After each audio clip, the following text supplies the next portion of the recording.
Мұхтар Әуезов, Көксерек. Қарадырдың қарағанды сайы елсіз. Айналада қабат-қабат шұбар адырлар. Жақын төбелердің барлығын аласа боз қараған тобылғы басқан. Сай бойында май айының салқын лебі еседі.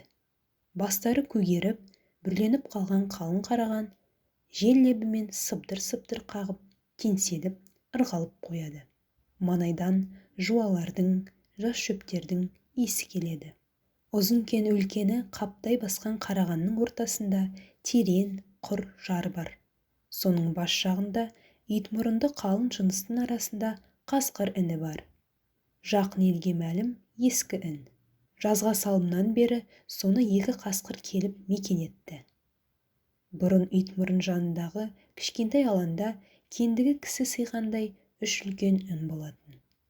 Биыл жас топырағы жағасында дөңкейіп, тағы бір жаңа ін шыққан. Бәрінің ауданы бір, жер астынан қатынасы бар. Манайы қасқырдың ойнағы. Жас шөптер басылып, тапталып қалған. Жақындағы қарағандарда қасқырдың ақ жүндері көрінеді. Қыстан қалған түбіті қазірде әр жерде сүйтіп жұлынып қалып жүр. Індердің орта жерінде екі қалың сасыр шайқалып өсіпті. Қазір соның түбінде қысқы жүні әбден түлеп болмаған ақ қасқыр жатыр. Бауырында кішкентай көк күшіктері қыбырлайды. Жарқыраған қызылы күн бойын ертеді. Көзі бір сығырайып ашылып, бір жұмылып қалғуға кетеді. Иеген емшектері жыбыр-жыбыр тартылады. Төбесінде сасыр шайқалып ырғалады. Манайдағы қараған мен итмұрын бастары қозғалақтайды. Бір мезгілде бас жағынан сатыр-сұтыр, сырт-сырт сынған ши, тобылғы, қу шөмшектер дыбысы келді де, есін жиғанша бірдеме қасына тасырлатып келіп қалды. Атып тұрды. Бауырындағы көк күшік шашылып төгіліп, ұмар-жұмар домалап қалды. Тұрғанда арс етіп, азу тістері ақсиып, ырылдай түрегелді. Дәл сол кезде түп қарағаннан аса бере, алдына жас қызыл қозы топ ете түсті. Соның артынан секіріп шыққан көк шолақ. Ентіккен көбік аққан тұмсығымен ақ қасқырды айнала иіскеп, әр жерін жалап алды. Содан соң жерде үйелеп қалып, тыпырлап жатқан қозыны көре сала, ыр етіп барып бас салды. Қозы екі қомағай ауыздың кергісінде қан жоса болып дар-дар айырылды. Сырт-сырт етіп жас сүйек сынды. Қапаш-құпаш, қорқ-қорқ етіп қомағай қанды ауыздар асайды. Тұмсығы мен бастары, мойын жүндері қып-қызыл болған қасқырдың жасыл көздері от шашады. Аз уақытта екеуі қозының орнын ғана иіскелеп қалды. Енді біразда көк шөпте әрлі-берлі аунап-аунап, керіліп тұрып жегендерін құса бастады. Алдымен туған, көзі ашылған күшіктер жемленіп жатыр. Ең соңғы туған екі күшік бауырын көтере алмай тырбыңдап жатыр еді. Енді оларды бауырына алып емізе бастады. Ертеңіне түсте жат иіс шықты. Алыстан әлдеқандай дабырлаған дауыстар естіліп, жақындап келе жатты. Күшіктерді жоталарынан тістелеп, індерге тығып-тығып тастап, ақ қасқыр қараған ішіне кірді. Үн үстіне мүйіз тұяқтар тасырлап дүбірлетіп келді. Айқай дабыр молайды. Бір үстіне бірі келіп, жиын көбейді. Жерге ат үстінен тастаған ағаштар сарт-сарт түсіп жатты. Ін аузына екі аяқтылар жыбырлады. Көргіш көздер ін түбіне қадалды. Күшіктер бір үстіне бірі үйіліп, бауырын көтеріп, қыбырлай алмай жақын жерде жатыр еді. Жып-жылы мықты тұсаулар мойнынан, жодадан ұстап барып, күшікті сыртқа алып шықты. 7 күшіктің 5-еуін көздеріне қарап отырып өлтірді де, екі кішкенесін тірі қалдырды. Кетерде бұның біреуінің тірсегін қиып қалдырды да, екінші біреуін ең кенжесін алып жүріп кетті. Қалған жалғыз күшікті тістелеп алып, екі қасқыр жоқ болды. Ін қаңырап қалды. Осыдан соң бір жұма бойы Манайдағы ел күндіз-түні у-шу болып жатты. Қой жараланды, қозы алып қашылды, бұзаулар өлтірілді. Далада құлындаған биелердің бірнеше құлындары желінді. Тұтқын болып кеткен көк күшік ауыл тұрғыны болды. Көзін ауылға келгесін 2 күннен соң ашты. Жұрт асырауға көнеді десті. Кішкене құрмаш Көксерек деп ат қойып алды. Ертенді кеш айналасынан шықпайды.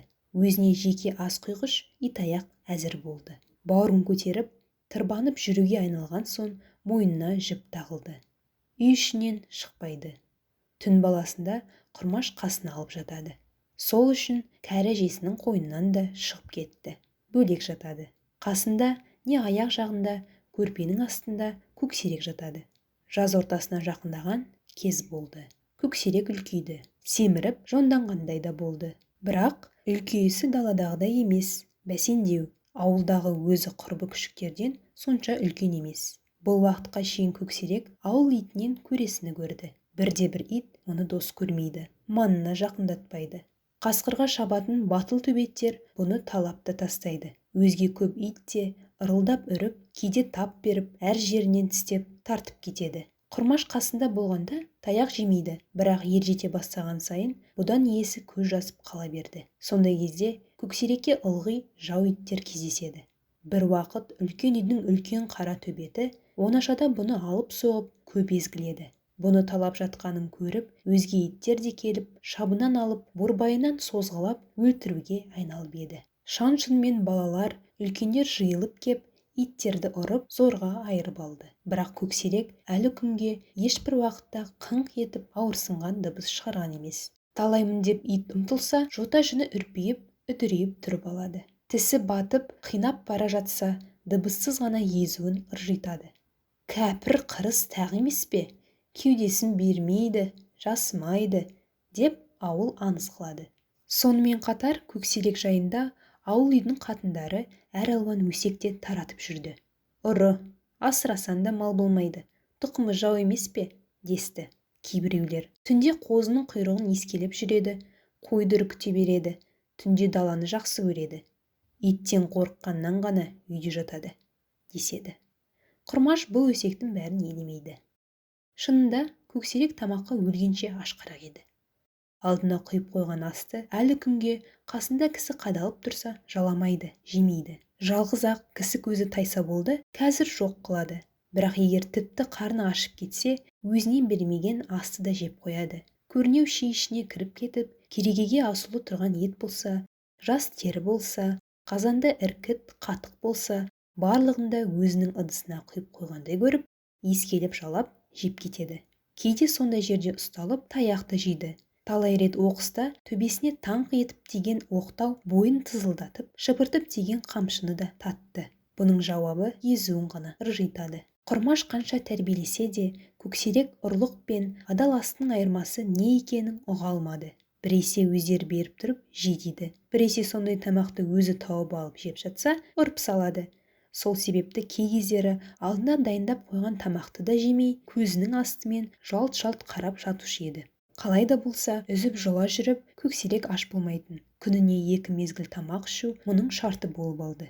2 рет қолдан ас құйылмаса, ол күні Көксерек өз бетімен барып бірдемені жеп жататын. Осымен жүріп, жаз ортасы ауған кезде Көксерек зіңгіттей көк шолақ қасқыр болып шықты. Енді қара ала төбет те талай алмайды. Жота жүні үрпиіп, көздері жасылданып, бар тістерін көрсетіп, аузын ақситып ашып жіберіп, тап бергенде талай бұралқы төбет, бұжыл қаншық қансылай, шәуілдей қашатын болды. Мынадай кезде Құрмаштың өзі де қорқақтай барып қой қойлайтын еді. Жетілмей келе жатқан тісі ғана. Көксерек арлан еді, сондықтан бұның бойы биіктене берді. Әлі түрқы шығып ұзарған жоқ. Барлық жүні қара көк. Жотасы күдірейіп, ауыз омыртқа мен құйрығына шейін тұп-тұтас болып, күлдіреуіштей бүгіледі. Атылып келе жатқан садақ оғындай үнілген, сүйірленген бір бітімі бар. Өзі ешкімге ізденіп соқтықпайды.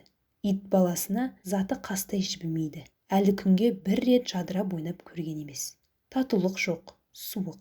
Жалғыз-ақ атын біледі. Құрмаш пен әжесі шақырса келеді. Онда да жүгіріп келмей, құйрығын сөйлектетіп, бүкендеп қана келеді. Бұны да ашыққан уақытында істейді. Әйтпесе көбінесе анадай жерде қырыстанып, көзінің астымен жалт-жұлт қарап жатып алады. Барып түрткілеп, орнынан тұрғызып жіберген соң ғана үйге жүреді. Өскен сайын сызданып, суықтанып келеді. Сол мінезін байқаған үлкендер, енді бұны өлтіріп, терісін алу керек, осы кәпір түбінде ел болмайды, дейтіндей болып еді. Бірақ Құрмаш көнбеді.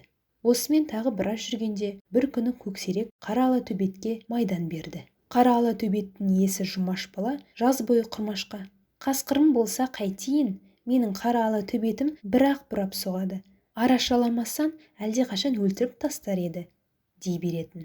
Бір күні түсте Құрмаш көксеректі тысқа алып шығып, ас құйып жалатып тұрғанда, анадан шылапшынның сылдырын естіген қара ала төбет үйдің көлеңкесінен шығып алып, адымды қойып еді. Екпіндеген бетімен жолында жасқап тұрған Құрмашқа қарамастан келе, көксеректі бүйір жағынан келіп арс етіп қауып түсті. Бұрынырақ кезде бұндайда асын тастап, кісіге қарап жалтақтап шығып кететін көксерек енді зор дауыспен гүр етіп қара ала төбетті алқымынан ала түсті. Ұстаған жері құлақ шекеге жақын еді. Төбеттің мойнын бұрғызбастан қапсыра тістеп, жұлқып-жұлқып жібергенде, үлкен төбеттің арт жағы бұлған-бұлған қағып барып, көксеректің жанына дүрс етіп сұлап түсті. Маңайдан жұрт дабырлап жиылып қалып еді. Көксерек қара аланы тамағынан қысып, буындырып тұрып қоя берді де, жотасы үдірейіп топтан шыға берді. Жеңген жаудың сығымынан зорға құтылған қара ала қансылап, жүні жығылып бір жаққа кетті. Осы оқиғаның ертеңінде кешке жақын ауыл жанында жатқан қойға қасқыр шапты. Дөң басындағы қойшының айғайымен қатар ауылдағы кәрі жас, аттылы жаяу иттерді айтақтап түгел жүгіріп келді. Көп ішінде «Көксерек те кетті» деп Құрмашты жүгірді. Бірақ қасқырға ешбір ит жете алмады. Дөң аспай, иттің бәрі де, адам атаулы да тоқтап қалды. Сам жақтағы алыстағы сары жотадан ереуілдеп, екі зор қарайған асты. Ол екі қасқыр еді. Солардың артында тұмсығын жерге салып тоқталмай ағызып, көксерек кетіп бара жатты. Бір кезде жотадан о да асты. Артынан Құрмаш пен өзге балалар бір артынан бірі «Көксерек, көксерек» деп шақырып айғайлап жүгірді. Әбден қас қараюға айналған уақытта көксерек жалғыз өзі байлап басып ауылға келді. Бірақ үйге кірген жоқ. Анадайда тұрып, қайта-қайта шандатып жер тырнайды. Сары жотаға қарап қойып, әрлі-берлі жүріп жер иіскелейді. Тыныштала алмағандай. Көксеректің бұл жайын байқап ап, Құрмаштың әкесі: «Ту, мына кәпірдің екі көзі жап-жасыл болып кетіпті-ау. Тұқымын сезген екен, мына жүз қара. Қой балам, енді мұны өлтіріп, терісін алайық», деп еді. Құрмаш бұл сөзге көнбеді. Бірақ осы кештен 2 күн өткен соң көксерек бір түн ішінде жоқ болды. Құрмаш қашып кетті деуге қимай, айналадағы ши қарағанды, жар-жыраларды тегіс арылтты. Таба алмады. Осымен жұрттың бәрі кеттіге есептеп қойып еді. 3 күн өткенде бір күні таңертең ойда жоқта көксерек өз-өзінен сап ете түсті. Құрмаш пен әжесі қасқырдың бұл мінезіне сүйсініп, қуана қарсы алды. Бұл келгенде көксерек екі бүйірі суалап ашыққан. Өзінің үсті басы батпақ болып, сыбағысқан собалақ жүдеу пішінмен келді. Қайта тұрып қалды. Тағы да бұрынғысынша күйленіп, нық семіріп, енді орасан болып өсе бастады. Бұл соңғы күйленуі шынымен үлкен қасқыр болып ұлғаюының белгісі еді. Сонысын сезген болу керек, күздің бір қара дауылды қара түнінде көксерек тағы жоқ болып шықты. Бұл жолғысы шын болды. Енді қайтып оралмастай болып кетті. Сол көк қасқыр саршұнақ пен қоянның көжегі сияқтыны азық қыла жүріп өлместей боп алды. Қысқа да жеткен еді. Жарық айлы түнде тұмсығынан бұрқырап бу шығады. Аязды түнде табанның астындағы қар шықыр-шықыр етеді. Жотадан жотаға жортты. Талай жерден қарауыл қарап, желге тұмсығын төсеп, алыстан тартқан бір иіспен жүріп отырып, бір қыстаудың желкесінен келіп шықты. Тау желкесіндегі бос қарағанды қарлы адырдан әрлі-берлі жүріп көп аңдыды. Шашау шыққан мал жоқ. Айналасы қарауытып, қыстау тұр. Бадырайып қараған көздердей болып, әр жерден 4 бұрышты қызыл оттар көрінеді. Пішен төбесі мен қораның ығында жатқан иттер үреді. Сақ, мазасыз. Бірақ сол қорадан кеш бойы мұрнын жарып өзіне тартқан қой иісі де келеді. Қораға жақындайын деп еді, көп иттер шулап үріп маңайлатпады. Қатты аяздан тұмсығының ұшы, езуі ашып, шыдатпай тона бастады. Табанына өткен ызғар да аяқтарын қарып, қатырып барады. Қайта жортып адырға шықты. Алғашқы рет амалсыздан көкке қарап, аузын ашып ышқынғанда, ішінен зор дауыс шықты. Күтпеген дауыс. Көксеректің ең әуелгі ұлығаны осы еді. Қарлы елсіз адырды басына көтеріп дауыс салды. Тынбай, ұзақ-ұзақ уақыт ұлыды. Мұның даусы шыққан сайын, сайдағы ауыл жақтан көп иттің арс-ұрс, шәу-шәу етіп үргені естіледі. Көксерек құйрығын артқы екі аяғының арасына тығып алып, аш белі бүгіліп, іші қайта-қайта солқ-солқ етіп ұлып тұр еді. Бір мезгілде дәл жанынан өзінің даусындай дауыс естілді. Ол да дәл осы сияқты ұлиды. Көксеректің даусын естіп, маңайда жүрген Қаншық қасқыр мұны іздеп келеді екен. Екеуі екі беттен бірін-бірі көрісімен қарсы ұмтылысты. Етпеттеп біріне бірі жақын келгенде ыр-ыр етісіп, тістерін тигізіспей қағысып өтісті. Ашқарақ азулары сақ-сақ етті. Көксерек гүрілдеңкіреп, маңына көп тартқысы келмей, әрлі-берлі ортқып түсіп, жылдам оралып, ашу шақырғысы келіп еді. Ақ қасқыр айнала қынсылап, бұның ізін иіскеледі. Аздан соң құйрық жағынан бір иіскеп, сирағын жалап өтті. Екеуін иістері табыстырды. Көксерек те айнала иіскеді. Бір-бір рет жақтарын жаласты. Көсіліп алып, сайға қарай салды. Екеуі де енді ширақ, қатты жортады. Қора жанындағы дүңгиген сары жотаны құлдап тарта бергенде, қалың жүнді барқылдақ қара ала төбет сондарына түсті. Бұл көксеректің жаз бойы ырылдасып өскен ала төбеті болатын. Қасқырлар бой салып қашқан жоқ. Ақ қасқырды алдына салып, көксерек арт жағына онды-солды жалт-жалт қарап, ойға, тасаға таман түсті. Артындағы иттерді ілестірмек болып, үріп қуып келе жатқан ала төбет бұлар ойға түскенде тоқтауға айналып еді.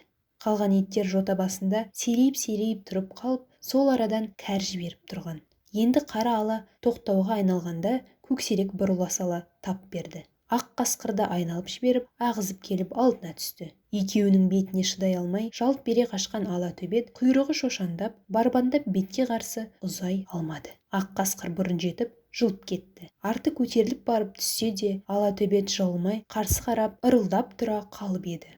Сол кезде ғана бұларға жеткен көксерек келе, құлақ шегеден қауып түсіп, көз ілескенше қара аланы жұлып соғып, астына жұмарлап басып алды. Қасқырдың екеуінің де жоталары дүңкиіп, жон жүндері үрпиіп алған.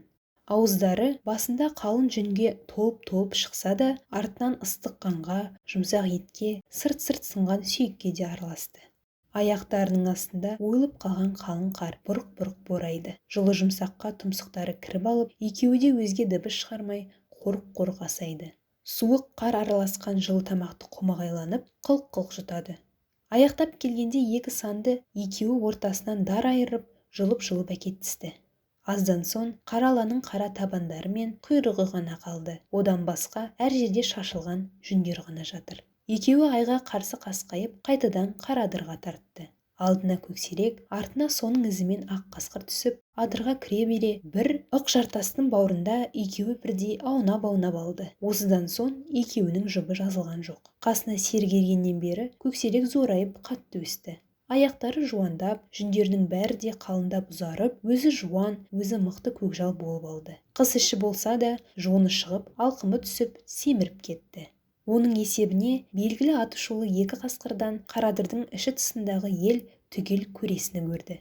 Даладан қой шалдынан қой тартып жейтін, жайлаудағы сиырға шауып, тайыншадан бастап үлкен сиырға шейін жейтін осы екеуі. Февраль-март кезінде 3-4 түйеде желінді. Кісіден қорықпайды, әсіресе бір көк шолақ бар. Қойды алып соғып жарып жатқанда, қасына сойыл салым жерге келгенше қашпайды. Даладағы қойға тигенде әуелі біреуі келіп шабады, соған қой шалданып жүргенде бір жақтан келіп, екіншісі шабады десетін болды. Боранды аязды түндерде бірен-саран қораға да түсіп көрді. Бір кедейлеу ауылдың қой қорасына түсіп, 10 шақты қойын жалғыз көксерек өзі өлтіріп, құтылып шыққан уақыты да болды. Бірнеше ауылдың қасқырмен таласуға жарайды, ер сақ деп жүрген әлденеше иттері де желінді. Және шірет жасағандай Қарадырдың қыстауларына кезекпен соқтығады. Бірер күн бір-екі ауылдың айналасында қатты қимыл қылып жүріп, соның артынан бір жұма 10 күндей бұл маңайда жоқ болып кетеді. Оның есебіне екінші-үшінші ауылдар әлгінің көргенін көріп жатады. Әр ауылдың тұстарында өздерінің көрініс беріп келетін қарауыл жоталары, жалып келетін сай өзектері бар. Торуға мезгіл таңдамайды. Таңертеңі, түсі, түні бәрібір. Күніне бір мардымды жем алмай, қанағат қылмайды. Келгенде ана кезен жақтан, анау шиден, ана қарағанды сайдан келеді десе, сол жерлерден айтқандай шығады. Бұлар айналдырып жүрген елдер малын шашау шығармай, өзден таса қылмай, қия бастырмай-ақ сақайған болады. Бірақ күндіз түннің бірінде не қылса да бір қапысы болмай тағы қоймайды. Көксерек дәл соған дап-дайын болады. Қыс қатты, қар қалың, қасқырды қар көтереді. Атты көтере алмайды. Сондықтан талай рет ат жаратып, шоқпар қамдап қуамын деген жігіттер болса да, еш нәрсе қыла алмайды. Бір рет қана белгілі бәйгі жирен атымен Арыстанбек шығып, сондарынан түсіп еді. Оны адырдан адырға салып, адастырып кетті. Маңайламайтын жерден алыстан мылтық атып, қорқытпақ болғандар да бар еді. Одан да жасқанбады. У салғандардың уларын да жемеді. Ол улардан иттер жеп қырылып қалған уақыттар да болды. Мұның бәрі екі қасқыр жайындағы Қарадыр елінің аңыз әңгімесі еді. Соңғы бірер айдай бір ауылдың кісісі бір ауылға қатынаса, жиын болып, көпшілік бас қосса, көп әңгімелері екі қасқыр жайында болатын. Көксерек семіргенде, ірілеп өскенде, осындай даңқ, атақ ішінде семіріп, өсіп келе жатыр еді. Осы күйлердің бәрімен қатар көксерек оңашада елсізде қатты ойыншы болатын. Түс кезінде я таңертең бір малды тасада аунатып жеп алып, елсіздегі қашандау жатақтарына қайтады. Сондайда ақ қасқыр жүрістен талып келіп тынығып жатса, көксерек айналасында қар боратады. Жүгіріп екпіндеп кеп тістеп өтеді. Басынан асып аунап түседі. Кейде ақ қасқыр ырылдап, тісін сақылдатып, құлағын жымитып, ашумен тап береді. Ондайда көксеректе қатты қорылдап, гүр-гүр етеді. Кейде секіріп кеп ақ қасқырдың желкесінен қапсыра тістеп алып, қысып тұрып барып қоя береді. Екеуі осыдан әрі ұзасып барып таласпайды. Артынан көксеректе қайта ойнайды.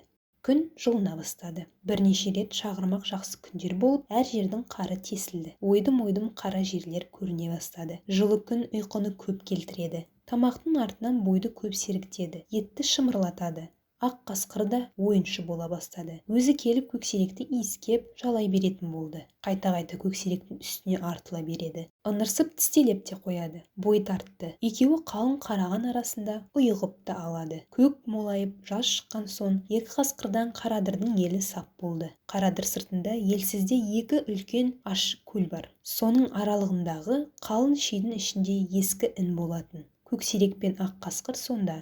Жақын жерде қамыс, одан әрі көл. Қауіпсіз, адам көзінен алыс жай. Бастап келген ақ қасқыр. Бұл кезде көксерек басқа жақтағы елді ториды. Ақ қасқыр ін маңында болады. Қамыс арасында көп құстардың жұмыртқасын жейді. Bir күні көксерек інге салып келіп, аузынан кесек-кесек құйрықтарды құсып тастады. Бірақ бұрынғы дағды бойынша ақ қасқыр қарсы шығушы еді. Оны істемеді. Көксерек ін аузын тырналап, шаң боратқан соң ғана сүйретіліп зорға шықты. Ін ішінен жат иіс сезіп, көксерек басы мен кеудесін сұғып, ыр етіп барып, кішкене күйкі күшікті тістеп суырып алып шықты. Бұны істегенде ақ қасқыр арсылдап тап беріп еді. Көксерек сонда да тоқтамай, көк күшіктерді жерге жұлқып соғып, қабырғаларын кірт-кірт сындырып, өлтіріп тастады. Бірақ бір емес, екінші, үшінші, тағы әлденешеуі пайда болды. Аяғында жылды. Күшіктерді жалап, иіскелеп, кейде қастарына да жатады. Ақ қасқырға жем таситын болды. Аздан соң серігі қайта қосылды. Көп ұзап шықпайды. Сонда да талай жерге еретін болды. Bir күні екеуі бір қозыны жеп келе жатыр еді. Індерінің үстінен көп үлкен жаулар кетіп барады екен. Қамыс арасына бұқты. Жау озған соң інге келді. Бірақ қана күшік қалған. Бұралып тұра алмайды, арт жағын баса алмайды. Ақ қасқыр тістеп әкеліп қамысқа тықты. Екеуі қайтадан Қарадырға бет қойды. Жарысып, кезек-кезек озысып отырып келіп, даладағы қойға тиді. Түн баласында құлын жеді, тай жеді. Тыным алмай баяғы іздермен баяғы елді қайта қан қақсатты. Бұрынғыдан жаман құтырды. Ақ қасқыр ойнамайды, қынсылай береді, жесе де семірмейді. Кей уақытта жалғыз қаңғып кетеді. Көксерек артынан іздеп жүріп, зорға табады. Кейде көксерек қатты жүріп кеткенде, бұл жүрмей тұрып та қалады. Көксерек қайта айналып келеді. Кей уақыттар бір-екі күндер ашта қалысады. Бірақ Қарадыр елі екі қасқырды ұмытқан жоқ. Әлде болса да сол екеуін көре береді. Енді жер кепті. Жазғы тұрғы көкпен көбен семірген жел қуық айғырлар қайта мінілді. Bir күні зор қуғын болды. Үш үлкен жау Қарадырдың ойында тобылғылы шұбардан шығарып алып, екі қасқырды сатырлатып, бастырмалатып қуып берді. Екі айырыла қашты.